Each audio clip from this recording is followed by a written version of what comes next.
ओए ओए मट्टी का तूफान। अस्सलाम वालेकुम my friends, my YouTube family, कैसे हैं आप लोग सब? उम्मीद करती हूँ खैरियत से होंगे। और अल्हम्दुलिल्लाह मैं भी खैरियत से हूँ और अल्लाह का शुक्र अदा कर रही हूँ। अल्लाह ताला ने आज बड़ा ही प्यारा मौसम दिया और इसको हमने भरपूर तरीके से एंजॉय किया। अल्लाह का शुक्र एहसान है। बस अल्लाह ताला से यही दुआ रही पूरे टाइम कि अल्लाह हर तरफ खैर खैरियत बरकरार रखे, क्योंकि इस तरह का मौसम जब होता है ना, एकदम से आंधी आई है बहुत तेज़ हवाओं के साथ, और फिर जो है ना हवाओं के साथ बहुत सारी चीज़ें उड़ जाती हैं, लोगों की छतों से कुछ ना कुछ गिर जाता है। हम लोग इस चीज़ का ख़्याल नहीं रखते। अपनी छतों पे टीन की चादरें पड़ी होती हैं, कोई लोहा लंगड़ हज़ार किस्म की चीज़ें लोग कबाड़ जमा करके रखते हैं, और वो इतना अनसेफ तरीके से रखते हैं कि वो उड़ के ना कहीं भी किसी के ऊपर भी जा सकता है। तो इस चीज़ का हमें ख़्याल रखना चाहिए। बस पूरा टाइम यही दुआ रही कि अल्लाह ताला जो लोग निकले हुए हैं अपने अपने कामों के लिए, उन्हें खैर व आफ़ियत के साथ अपने घर तक पहुँचा दे। क्योंकि ये बारिश है तो अल्लाह ताला की रहमत, लेकिन हमारी इलाके में, हम लोगों के यहाँ कराची में स्पेशली बाज़ दफ़ा बहुत ज़्यादा ज़हमत बन जाती है। बस इसी दुआ के साथ आज के ब्लॉग का आगाज़ करते हैं। तो भाई आज हमारे यहाँ बन रही हैं, पहले तो आलू की कतलियाँ मैंने बनाई थी, आलू की भुजिया कुछ लोग कहते हैं। जब कुछ समझ नहीं आ रहा होता ना, तो बस ये आसान सी डिश होती है जो मैं अक्सर बना लेती हूँ घर में। अच्छा, आलू जो है ना हमारे लिए बहुत सहूलत है। आलू अल्लाह ताला ने ऐसी सब्ज़ी उतारी है, मैं कहती हूँ उससे आप कुछ भी बनाएँ, बच्चों को खिलाएँ, बड़ों को खिलाएँ, और मतलब आप मंगाने के बाद ना उसे फ्रिज में रखें, फ्रिज से बाहर रखें, कोई मसला ही नहीं है। बेचारा इतना मज़लूम सी सब्ज़ी है वो, उसको आप जैसे भी बनाएँ ना वो बन जाता है, चाहे गोश्त के साथ बनाएँ, ऐसी भुजिया बनाएँ।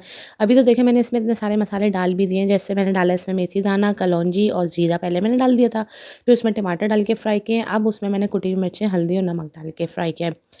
तो भई अगर आप ये चीज़ें ना भी डालें ना, जैसे आपके पास मेथी दाना नहीं है फॉर एग्ज़ाम्पल, या कलौंजी नहीं है, तो उसके बावजूद भी ये सिर्फ़ टमाटर के साथ ही टमाटर डालें आप, पिसी मिर्चें, नमक, हल्दी, इन 3-4 चीज़ों में भी इतनी ज़बरदस्त ये हंडिया बन जाती है, और जो है बच्चे बड़े शौक से खाते हैं। अच्छा, हमारी अम्मी क्या करती थी बचपन में, इसके साथ ना आलू और अंडे का खागीना भी बनाती थी। अब जैसे आलू की कतलियाँ बनी हुई हैं, तो अभी किसी का अंडे भी खाने का दिल चाह रहा है, तो उसी में अम्मी हमारी अंडे भी डाल देती थी, तो वो भी बड़ा मज़ेदार हो जाता था। अब क्या हुआ, पिछले दिनों मैंने बनाया वो आलू और अंडे का खागीना, तो बच्चों को तो इतना पसंद आया, बच्चे कह रहे हैं कि मम्मा ये तो बड़ा ही ज़बरदस्त डिश बनाई है आपने। अब हमने क्या किया है, तमाम मसाले डाल के इसमें टमाटर भी डाल दिए, और अब हम इसको दम पे रख देंगे। बस आलू ये वाली सब्ज़ी ऐसी होती है, इसमें थोड़ा पानी डालना पड़ता है। वैसे तो किसी भी सब्ज़ी में पानी नहीं डालना पड़ता ना हमें ऊपर से, क्योंकि वो उसका सब्ज़ी का अपना पानी ही होता है, तो उसी में पक जाती है। अब मैंने इसको हल्की आँच पे दम पे रख दिया है, ये अच्छे से गल जाएँगे, और फिर उसके ऊपर ना आप हरा धनिया डाल के खाएँ, फिर देखें बहुत ज़बरदस्त बनते हैं। और दूसरी चीज़ हो गई है भई, अब मिल्क शेक बनाना था, क्योंकि हस्बैंड जा रहे थे, अपने काम से निकल रहे थे, तो आज उन्होंने नाश्ता ना हल्का-फुल्का सा किया था। हुआ ये कि बस रात में मैंने आटा नहीं गूँधा था ना, तो ये था कि फिर मैंने पराठे नहीं बनाए, तो अब वो सिर्फ़ ब्रेड वग़ैरह खा के जा रहे थे। मैंने कहा नहीं, मैं तो नहीं ऐसे जाने दे रही, तो मैंने जल्दी-जल्दी से मिल्क शेक बनाया है। अब ये केले मुझे देख-देख के इतना गुस्सा आ रहा है ना, पता नहीं केले हैं या उसके छोटे-छोटे से बच्चे लग रहे हैं। एक तो इतने छोटे-छोटे केले, और मतलब हमारे बचपन में भी केले आते थे, लेकिन वो अंदर से ऐसे ख़राब नहीं होते थे। लेकिन अब तो पता है उसके अंदर कुछ बीज कुछ इस किस्म के होते हैं, अंदर तक का केला चेक करके बच्चों को देना पड़ता है। तो मैं तो बच्चों के हाथ में ऐसे ही केले नहीं पकड़ाती, मैं उनको ना किसी भी बाउल में कट करके, और ऊपर से थोड़ा-सा चाट मसाला और ना चीनी डाल देती हूँ, तो बच्चों को बहुत ही पसंद आता है। अब ख़ैर मैं मिल्क शेक बना रही थी, तो उमर की भी फ़रमाइश आ रही है मम्मा मुझे भी बना के दें, और ना फ़ातिमा की भी फ़रमाइश आ रही है मुझे भी बना के दें। मैंने कहा यार ये ना केले जब हम दूध के साथ पीते हैं ना बताऊँ, और फिर दूसरी बार ठंडा करके पीते हैं, तो ये कोई फ़ायदेमंद नहीं रहता ये बहुत ज़्यादा बलगम रतूबत बना देता है हमारे सीने पे ना। तो वैसे ही जो जिन लोगों को नज़ला ज़ुकाम रहता है ना, उनके लिए मेरे ख़्याल से केले इतने फ़ायदेमंद नहीं हैं, और हमें इस चीज़ से अवॉइड ही करना चाहिए। तो अब बच्चे माँगते हैं, मैंने कहा उमर को भी यही हर वक़्त नज़ला ज़ुकाम की प्रॉब्लम रहती है ना, तो मैं उसको कहती हूँ कि नहीं पिया करो, लेकिन उसका शौक़ यही है बस केले आएँ, मिल्क शेक ही उसे चाहिए होता है सुबह में ना, कोई सा भी मिल्क शेक हो या लस्सी हो, दूध की चीज़ हो। और फिर ये होता है भई, हम हाउसवाइफ़्स को एक ही काम तो करना नहीं होता किचन में खड़े होके ना, बहुत सारे काम होते हैं जो सब पे नज़र होती है, बल्कि सिर्फ़ किचन के काम नहीं, अंदर बाहर के और भी तमाम कामों पे नज़र रखनी होती है ना। अब ये है कि मैंने कहा चलो मैं आटा भी गूँध देती हूँ। कल मैंने ज़ैनब से आटा गुँधवाया था, लेकिन ज़ैनब भी बड़ी होशियार है, थोड़ा-सा आटा गूँध देती है वो, ताकि जल्दी-जल्दी से गुँध जाए वो। तो फिर वो कल ही निमट गया था। अब आजकल हो क्या रहा है, क्योंकि हस्बैंड भी घर में नहीं होते हैं, उमर भी बिज़ी होते हैं, तो फिर ना रोटी लाने का मसला होता है। तो आजकल तो रोज़ ही माशाल्लाह से आटा गूँधता है, रोज़ आना ही रोटी बनती है घर में, तो ये ज़रूरत पड़ती है। अब मैंने कहा चलो मैं ज़रा-सा ज़्यादा आटा गूँध के रख देती हूँ। अच्छा, आटे का क्या होता है, आटा हम पहले से मिक्स करें बहुत आसानी से, उसके अंदर ना फिर हमें मुक्की लगाने में आसान हो जाती है। तो पहले से आटे को मिक्स कर लें और फिर उसको आप भूल जाएँ। थोड़े अपने-अपने दूसरे, जैसे झाड़ू पोछा कर लिया या और दूसरे काम निपटा लिए, उसके बाद आप मुक्की लगाएँगे ना तो इतना नरम, सॉफ्ट और मतलब लेसदार जैसा ना अच्छा मज़ेदार सा आटा गूँधेगा। ये अभी मैंने इस तरह से थोड़ी-सी मुक्की लगा के इसको छोड़ दिया। अब इसको थोड़ी देर बाद फिर मैं इसको मुक्की लगाऊँगी और फिर आप इसको रेडी करके फ्रिज में रख सकते हैं, या चाहें तो उसी वक़्त रोटी बना लें। ये तो बन गया। अब ज़्यादा है। डॉल्फिन में डालो, डॉल्फिन में। फिर में तो ये तो खुल गया। ये ज़ाहरा को मैं पढ़ाने बैठी हूँ भाई, वो तो उन्हें अपनी मर्ज़ी की पढ़ाई करनी है। जिस चीज़ में उनका दिल चाह रहा है वहाँ पे कलर करने हैं, और उसके बाल भी इतने बड़े-बड़े हो रहे हैं। तो ज़ैनब कह रही मम्मा बाल कटिंग करवा देते हैं। मैंने कहा नहीं भई अब नहीं करवाऊँगी, क्योंकि बाल कटिंग करवा के ना फिर बच्चों के बाल ना बढ़ते ही नहीं हैं। और मुझे अच्छा लगता है ज़रा लंबी-लंबी चुटियाँ हों बच्चों की, छोटी-छोटी सी बच्चियों के बड़े-बड़े बाल ना मुझे अच्छे लगते हैं। अच्छा, जब हम लोग खामोश बैठे होते हैं ना और किसी काम में बिज़ी होते हैं, तो फिर देखो हमारी सोचों के जो घोड़े होते हैं ना कहाँ-कहाँ तक दौड़ते हैं, पता नहीं कहाँ-कहाँ तक हमारी सोचें चली जाती हैं। और फिर ख़्याल आता है कि हाँ ऐसा भी होता था, वैसे भी होता था, पुरानी नई सब सब बातें ना दिमाग में रिपीट होती रहती हैं। तो बस मुझे भी वही वाला वाक़या याद आ गया, जब ज़ैनब हमारी छोटी सी थी, तकरीबन 2.5 माह की थी, जब मैं उसकी फ़र्स्ट शॉपिंग के लिए निकली हूँ ना। तो जब ये पैदा हुई थी उस वक़्त तो तमाम शॉपिंग मेरी अम्मी ने, मेरी सास ने ही कंप्लीट करके रखी हुई थी, मुझे किसी चीज़ की ज़रूरत ही नहीं पड़ी थी लाने की। लेकिन जब इसकी फ़र्स्ट ईद आई थी तो हम लोग, मैं और मेरे हस्बैंड शॉपिंग करने गए थे। तो मेरे हस्बैंड जब जाते थे तो वो जब अपनी शॉप पे से आते थे ना, उसके बाद वो मुझे शॉपिंग पर लेकर जाते थे। तो ऐसा होता था कि ऑलमोस्ट तमाम ही शॉप्स बंद होने वाली होती थी। तो बस एंड में ही हम जल्दी-जल्दी से अपनी जो भी शॉपिंग करनी होती थी वो कर लिया करते थे।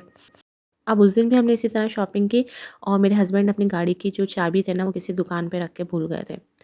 तो जब हम अपनी शॉपिंग करके ऊपर आए ना, तो उस वक़्त ऐसा हुआ था कि पूरी मार्केट बंद हो चुकी थी।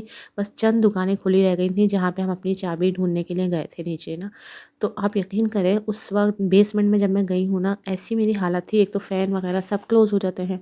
एसी-वेसी भी नहीं चल रहे होते जिस वक़्त मार्केट बंद हो जाती है। और लाइट्स भी ऑलमोस्ट सभी बंद कर देते हैं अपनी दुकानों की। तो ऐसा लग रहा था जैसे कि मेरा अभी दम घुट जाएगा, या कोई ब्लास्ट हो जाएगा, या कोई ज़लज़ला आ जाएगा और हम इसी बिल्डिंग के नीचे दबे रह जाएँगे। और फिर मेरी बच्ची का क्या होगा? सिर्फ़ और सिर्फ़ मुझे ज़ैनब का ख़्याल था और मैं ज़ैनब ही के बारे में सोच रही थी कि हालाँकि वो अपनी दादी के पास थी अपने घर में, सेफ़ थी, लेकिन फिर भी मुझे सिर्फ़ और सिर्फ़ उसी का ख़्याल सता रहा था। और अब मैं उन्हीं लोगों के बारे में सोच रही हूँ जो कि इस तरह के हालात में अपनी जानें खो बैठे हैं, और उनके जो घर वाले हैं, किसी के बच्चे घर पे थे, किसी के माँ-बाप, किसी के बहन-भाई, तो उस कर्ब को हम नहीं महसूस कर सकते, सिर्फ़ हम सोच सकते हैं। सिर्फ़ और सिर्फ़ हम सोच सकते हैं, अफ़सोस कर सकते हैं, लेकिन जिसके दिल पे गुज़री है ना, वो ही इस चीज़ को महसूस कर सकता है। और हम क्या कर सकते हैं, हम सिर्फ़ उनके लिए दुआ कर सकते हैं। और सिर्फ़ उनके लिए नहीं, अपने शहर कराची के लिए, अपने मुल्क के लिए, अपने लोगों के लिए दुआ कर सकते हैं कि अल्लाह ताला इस मुल्क पे अपनी नज़रें करम कर दे, दुश्मनों की ज़द से निकाल दे इसको, जो इसको बर्बाद करना चाह रहे हैं, उनके हाथों से हमारे मुल्क को निकाल दे। बस बहुत ही दिल उदास हो जाता है जब भी उसके बारे में ख़्याल आता है। इस तरह की जो भी ब्लास्ट होते हैं, ये करने वाले कौन लोग हैं? क्यों करते हैं? क्या वो इंसान कहने के लायक है? मेरे ख़्याल से तो बिल्कुल भी इंसान कहने के लायक नहीं है। जिनको इंसानियत की बर्बादी पे कोई अफ़सोस नहीं, जो इंसानियत को बर्बाद कर रहे हैं, वो तो बिल्कुल भी इंसान कहलाने के लायक नहीं है। अल्लाह ताला सबको सब्र जमील दे और उनकी रूहों को जन्नतुल फ़िरदौस का रिहायशी बना दे अल्लाह ताला, जो लोग इस दुनिया से चले गए हैं। तो इसी दुआ के साथ अब मैं जो है शाशलिक की तैयारी कर रही हूँ। ये हम आ गए हैं किचन में, मैंने काफ़ी देर में सब्ज़ी तैयार की है और अब शाशलिक तैयार कर रहे हैं। तो उसके लिए मैंने सबसे पहले अपने एक कढ़ाई में लहसुन डाल दिया था मैंने, क्योंकि लहसुन मुझे बहुत ज़्यादा अच्छा लगता है। लहसुन का जो फ्लेवर आता है ना, खुशबू, महक बहुत ही अच्छी लगती है। मुझे बहुत ज़्यादा लहसुन पसंद है। तो बस मैं लहसुन डाल दिया था, उसमें साथ में हरी प्याज़ का जो ऊपर का हिस्सा होता है वो डाल दिया है, इसको फ्राई कर लिया है और जो चिकन है वो डाल के फ्राई कर लेंगे हम। तो चिकन मैंने कोई बोनलेस नहीं मंगाई थी, जो बोन वाली जो चिकन आती है ना, उसी को मैं, जो अलग से साफ-साफ बोटियाँ होती हैं ना, उनको मैं निकाल के, तो कोई भी ऐसी बोनलेस वाली डिश बनानी होती है, तो उसके लिए मैं सँभाल कर रख लेती हूँ। अब यहाँ पे चिकन हमारी अच्छी खासी फ्राई हो चुकी थी, थोड़ा-सा पानी डालकर मैंने इसको फ्राई कर दिया था और इसमें थोड़ा-सा नमक और पिसी हुई लाल मिर्च डाल के अब हम इसको फ्राई करेंगे। फिर उसके साथ ही इसके अंदर हम टमाटर का पेस्ट और प्याज का पेस्ट भी डालकर फ्राई कर लेंगे और हमें इसको इतना पकाना है ताकि प्याज का कच्चापन सही तरीके से निकल जाए। फिर इसमें जो लास्ट में इंग्रेडिएंट जाएंगे वो है, इसमें पिसी हुई काली मिर्चें डलेंगी, ऊपर से सोया सॉस डलेगा, सिरका डलेगा और केचप डलेगी और थोड़ी सी चीनी भी मैंने एंड में इसमें ऐड की थी। तो तमाम चीज़ें डालने के बाद आपकी मर्ज़ी है, जब आप सब्जियां बाकी की जो सब्जियां हैं वो जब डाल लें, या थोड़ी सी सब्जियां मैंने पहले डाली थी और थोड़ी सी मैंने बिल्कुल लास्ट में डाली थी, ताकि इसमें थोड़ा क्रंची जो रहती है ना सब्जियाँ, तो वो अच्छी लगती हैं। तो सब्जियों में मैंने सिर्फ बंद गोभी और शिमला मिर्ची ऐड की थी। और उसके बाद बस इस तरह से हमारा जो है शाशलिक का जो ग्रेवी है वो तैयार हो जाएगी। और जो राइस हम तैयार करेंगे वो नेक्स्ट स्टेप होगा, वो भी आप देखें।